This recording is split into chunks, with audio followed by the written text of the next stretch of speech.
सलमान खान के अब तक शादी न करने के पीछे क्या राज है? वालिद सलीम खान ने सब बता दिया। बॉलीवुड इंडस्ट्री पर 30 सालों से राज करने वाले सलमान खान के वालिद सलीम खान का कहना है कि सलमान खान आसानी से किसी भी लड़की के साथ ताल्लुकात में आ जाते हैं, लेकिन उनमें शादी करने की हिम्मत नहीं है। एक इंटरव्यू के दौरान उनका कहना था कि उनका बेटा सलमान बहुत ही सादा तबीयत का मालिक है, क्योंकि वो हर लड़की में अपनी माँ जैसी क्वालिटीज ढूंढते हैं कि आया वो उनकी वालिदा की तरह पूरे खानदान को संभाल सकेगी या नहीं।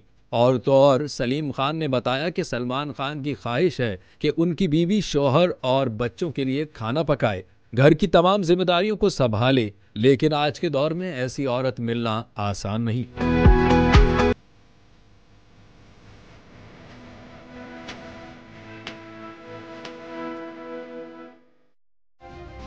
सब्सक्राइब करें और बेल दबाएं ताकि कोई खबर रह न जाए।